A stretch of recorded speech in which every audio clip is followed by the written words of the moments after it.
What's up guys, kembali lagi bersama saya Stefano Genuber. Jadi kita akan membahas mengenai perubahan dan pelestarian lingkungan hidup. Semoga materi yang bermanfaat bagi kalian ya teman-teman. Let's watching. Kita langsung saja ke pembahasannya guys. Sebelum kita masuk ke materi ini, kita harus tahu lingkungan hidup. Jadi lingkungan hidup adalah kesatuan ruang dengan semua benda, daya, keadaan, dan makhluk hidup termasuk manusia dan perilakunya yang mempengaruhi kelangsungan kehidupan dan kesejahteraan makhluk hidup lainnya. Sedangkan keseimbangan lingkungan adalah kemampuan lingkungan untuk mengatasi tekanan dari alam maupun aktivitas manusia dalam menjaga kestabilan hidupnya. Kriteria lingkungan yang seimbang. Yang pertama, terdapat pola interaksi antara makhluk hidup dan tak hidup. Yang kedua, lingkungan yang homeostatis, yaitu lingkungan yang mampu mempertahankan diri. Yang ketiga, pertumbuhan dan perkembangan berlangsung secara alami. Dan yang keempat, memiliki daya dukung lingkungan. Faktor penyebab perubahan lingkungan. Yang pertama, faktor alam seperti tanah longsor, tsunami, banjir, kemarau panjang, angin topan, dan gunung meletus. Yang kedua ada faktor manusia seperti pembakaran dan penebangan hutan, pembangunan industri dan pemukiman, penambangan liar, dan penggunaan bahan kimia berlebih. Pencemaran lingkungan hidup. Yang pertama adalah pencemaran udara, yang kedua pencemaran air, yang ketiga pencemaran tanah, dan yang keempat pencemaran suara. Yang pertama, pencemaran udara. Pencemarannya disebabkan oleh kegiatan industri, penggunaan bahan bakar fosil untuk kendaraan bermotor, sehingga menyebabkan banyaknya polutan yang terbuang ke udara. Gas yang mencemarkan udara. Yang pertama gas monoksida, yang kedua nitrogen oksida, yang keempat klorofluorokarbon atau CVC dan halon, yang keempat ozon, dan kelima gas rumah kaca. Yang pertama adalah gas monoksida, gas yang terbentuk dari sisa buangan pembakaran tidak sempurna bahan bakar yang mengandung karbon dan bahan bakar fosil. Pada konsentrasi tinggi, gas CO sangat mematikan bagi manusia. Yang kedua adalah nitrogen oksida atau NO. Gas NO berasal dari kendaraan bermotor, generator pembangkit listrik, pembuangan sampah, dan lainnya. Pada konsentrasi tinggi, NO dapat menyebabkan iritasi mata dan gangguan sistem saraf. Gas NO merupakan penyebab hujan asam yang membahayakan bagi tumbuhan dan hewan. Yang ketiga adalah CVC dan halon. CVC berasal dari tiga unsur, yaitu klor, fluor, dan karbon. Sementara halon berasal dari CVC ditambah brom.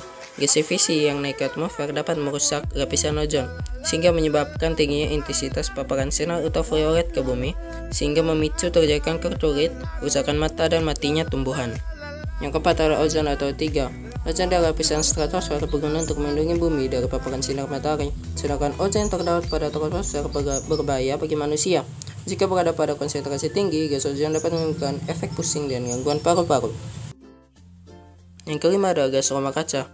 Gas-gas yang terdapat pada rumah kaca antara lain uap air atau H2O, karbon dioksida atau CO2, metana CH4, dan nitrogen oksida atau NO. Gas rumah kaca menyebabkan terjadinya efek rumah kaca. Efek rumah kaca ini dapat menyebabkan pemanasan global sehingga berdampak pada mencari es di kutub dan berakibat pada ketinggian muka air laut. Pemanasan global juga menyebabkan terjadinya perubahan iklim. Kita masuk ke pencemaran kedua, yaitu pencemaran air, yang merupakan masuknya makhluk hidup atau zat lain yang menyebabkan kualitas air menurun pada tingkat tertentu sehingga tidak dapat berfungsi sesuai peruntukannya. Limbah yang menyebabkan pencemaran air antara lain yang pertama limbah domestik, yang kedua limbah industri, yang ketiga limbah pertanian, dan yang keempat limbah pertambangan. Limbah domestik merupakan limbah yang berasal dari deterjen, tinja hewan, tinja manusia, dan sampah organik. Limbah ini menyebabkan disentri, diare, tifus, kolera, dan gatal pada kulit. Yang kedua, limbah industri. Limbah industri merupakan limbah yang berasal dari pabrik. Limbah-limbah industri berupa bahan sisa yang mengandung logam berat dan beracun. Limbah industri dapat menyebabkan kematian pada makhluk hidup. Yang ketiga, limbah pertanian yang berasal dari pupuk kimia dan pestisida. Kelebihan pupuk pada lahan pertanian akan tercuci oleh hujan dan masuk ke saluran irigasi. Hal tersebut menyebabkan banyak unsur hara yang masuk ke dalam air, sehingga membuat tumbuhan eceng gondok menyelimuti air. Tumbuhan yang menyelimuti air menghambat masuknya sinar matahari, sehingga akibatnya organisme air akan mati karena kekurangan oksigen. Yang terakhir adalah limbah pertambangan. Limbah yang berasal dari pertambangan dan tumpuan minyak dari pertambangan dapat menyebabkan matinya organisme laut seperti ikan, mamalia laut, dan juga tumbuhan laut, serta burung yang memakan ikan laut. Yang ketiga adalah pencemaran tanah. Pencemaran tanah dapat terjadi secara langsung dan tidak langsung. Secara langsung melalui penggunaan pupuk insektisida, fungisida, dan pupuk kimia berlebih.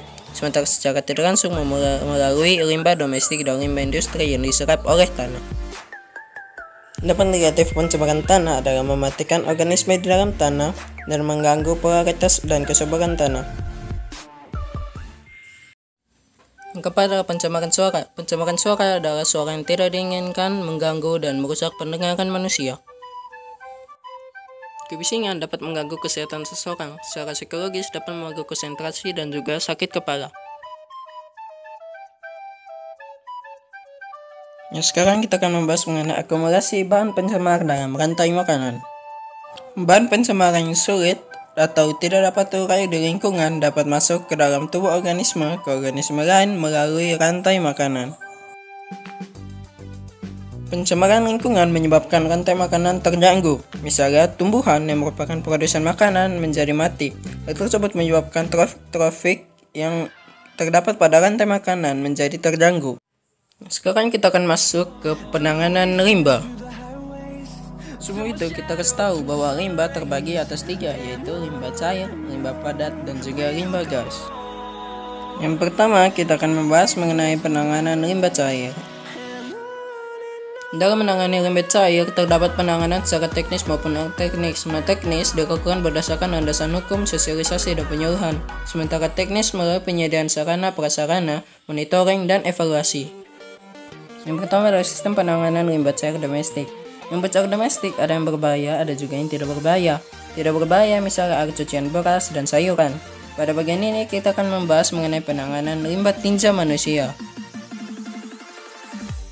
Langkah pertama adalah cubuk. Cubuk berupa lubang yang diberi dinding, tidak kedap air di bagian atasnya, dan dilengkapi dengan tutup. Yang kedua adalah tangki septik konvensional berupa bak kedap air yang dilengkapi pipa ventilasi dan lubang kontrol. Limbah cair disimpan minimal 1 hari di dalam tangki septik, kemudian dialirkan ke sumber resapan. Di atas tangki terdapat lubang pemeriksaan yang berfungsi sebagai lubang penyedot tinja. Ini adalah contohnya. Yang ketiga adalah tangki septik biofilter. Tangki septik biofilter terdiri atas bak pengendap dan ruangan yang berisi media filter yang terdiri dari batu kerikil, batu pecah, ijuk, dan batu apuk. Bak pengendap berfungsi mengendapkan partikel pada lumpur tinja. Pada permukaan filter terdapat mikroorganisme yang akan menguraikan limbah cair tersebut. Perhatikan gambar berikut ya teman-teman. Jadi pada 1 dan 2 itu tinjanya masuk lalu diuraikan oleh bakteri teman-teman pada nomor 3 dan 4. Setelah itu pada nomor 5 terdapat bakteri juga yang akan menguraikan tinjanya teman-teman. Yang keempat adalah instalasi pengolahan limbah cair domestik atau IPLCD yang bisa digunakan atau dibangun pada perkantoran, restoran, hotel, dan rumah sakit. Pengolahan limbah cair dilakukan secara fisik, kimia, dan biologis. Sekarang kita masuk ke sistem penanganan limbah cair industri. Sistem penanganan limbah industri dilakukan melalui penanganan sistem tersetempat dan sistem terpusat. Yang pertama adalah penanganan sistem setempat. Industri membuat instalasi pengolahan limbah sendiri. Limbah yang dihasilkan harus diusahakan oleh industri untuk menghasilkan dengan intensitas yang sedikit dan juga bermanfaat. Yang kedua, penanganan sistem terpusat. Sistem ini dikembangkan di daerah kawasan industri yang menghasilkan berbagai jenis limbah. Apabila limbah dari masing-masing tercampur, itu akan menyurutkan proses pengolahan. Oleh karena itu, industri harus melakukan pengolahan terlebih dahulu hingga efluent limbah memenuhi syarat sebelum masuk ke jaringan kotor, air kotor, dan instalasi pengolahan air limbah. Sekarang kita akan masuk ke penanganan limbah padat. Limbah padat terbagi atas limbah padat domestik yang merupakan limbah yang berasal dari sampah rumah tangga, perkantoran, dan perhotelan, dan limbah non-domestik yang merupakan limbah yang berasal dari pertanian, perkebunan, dan industri. Langkah-langkah dalam menangani limbah padat, yang pertama adalah meminimalkan limbah padat, yakni dengan memanfaatkan kembali, mengganti dengan barang yang lebih aman, menolak bahan yang membahayakan, memperbaiki yang kurang sesuai, memperpanjang umur suatu benda, mengurangi limbah, mendaur ulang limbah, dan memperoleh kembali komponen-komponen yang bermanfaat. Cara penanganan limbah padat atau sampah. Yang pertama adalah penimbunan sampah. Tumpukan sampah rumah tangga dapat digunakan untuk menimbun tanah yang agak rendah dengan cara dipadatkan, diratakan, lalu ditimbun dengan tanah untuk mempercepat penguraian dan tidak menimbulkan bau. Yang kedua adalah penimbunan limbah padat dengan tanah secara berlapis, di mana limbah padat akan ditimbun berlapis-lapis. Di arah cekungan pembuangan sampah dibangun dinding kedap air, dipasang pipa penyalur gas metana dan saluran drainase untuk menampung lindi yang dihasilkan. Yang ketiga adalah pembakaran. Dalam melakukan pembakaran sampah, sebaiknya dilakukan di tempat yang jauh dari permukiman dan juga hutan. Pembakaran sampah menghasilkan abu, namun tidak semua sampah dapat dibakar seperti kaleng dan logam, sehingga dibutuhkan pembakaran dengan suhu yang lebih tinggi untuk mencairkannya. Yang keempat adalah pengacuran. Sampah yang terkumpul akan dihancurkan dengan alat hingga menjadi potongan-potongan kecil, kemudian dipakai untuk menimbun tanah yang rendah. Yang kelima adalah pengomposan. Sampah-sampah organik berupa dedaunan, sisa sayuran, kulit buah, dan kotoran hewan dibusukkan dengan bakteri hingga menjadi pupuk kompos. Yang keenam adalah pemanfaatan sebagai makanan ternak. Sisa sayuran, ampas tapioka, dan ampas tahu dapat dimanfaatkan sebagai makanan ternak.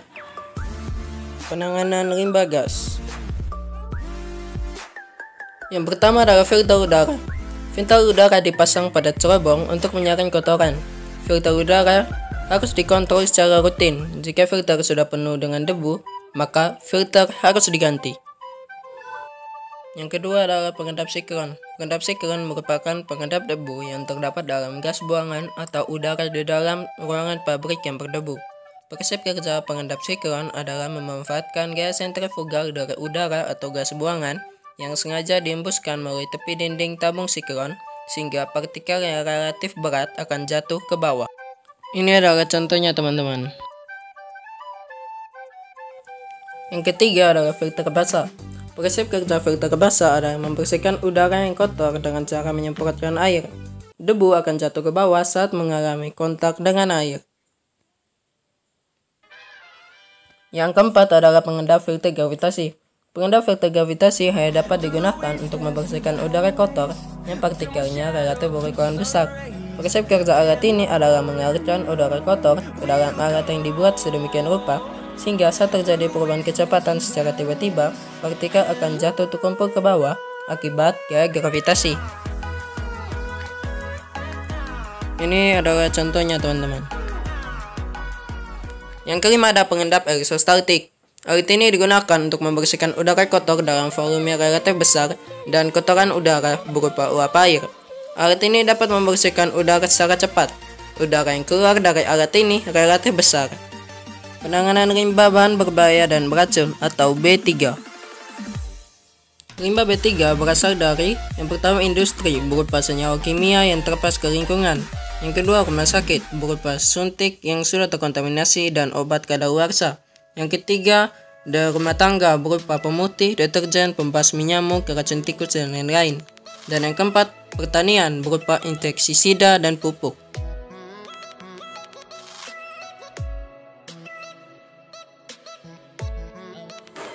Setiap orang yang memiliki usaha dan menghasilkan B3 wajib untuk yang pertama melakukan reduksi, mengolah, dan menimbun limbah B3. Yang kedua, apabila limbah itu bermanfaat, maka harus dipakai lagi atau diberikan kepada pengolah limbah. Yang ketiga, mengolah limbah sesuai teknologi yang ada. Yang keempat, memiliki izin dari pihak berwenang. Dan yang kelima, menyimpan B3 paling lama 90 hari. Adaptasi dan mitigasi terhadap perubahan lingkungan. Adaptasi perubahan lingkungan merupakan penyelesaian diri terhadap kondisi perubahan lingkungan yang terjadi. Sedangkan mitigasi adalah serangkaian upaya untuk menanggulangi, mengurangi, dan memperkecil dampak perubahan lingkungan, serta memulihkan kondisi lingkungan yang berubah. Kegiatan adaptasi pada perubahan lingkungan. Yang pertama, menghemat air, memperdalam sumur untuk mendapatkan air, serta menggunakan air bekas untuk menyiram tanaman ketika musim kemarau panjang atau kekeringan. Yang kedua, merelokasi permukiman jauh dari pantai, membangun sistem pemecah ombak, dan memelihara hutan bakau ketika mengalami kenaikan air laut. Dan ketika mengalami kebakaran hutan, dapat kita lakukan dengan melakukan pemadaman api dan menggunakan masker penutup hidung. Dan jika terjadi longsor, yang kita lakukan adalah merelokasi permukiman dan merehabilitasi hutan. Kegiatan mitigasi di beberapa sektor. Yang pertama, sektor pertanian. Mengurangi penggunaan pupuk pestisida, menggunakan kotoran ternak untuk pupuk, dan menanam varietas unggul. Yang kedua, sektor transportasi. dengan mengurangi penggunaan mobil pribadi di bawah kapasitas angkutnya, serta berjalan kaki atau naik sepeda untuk transportasi jarak dekat. Yang ketiga, sektor kehutanan dengan melakukan reboisasi pada kawasan hutan dan menanggulangi kebakaran hutan.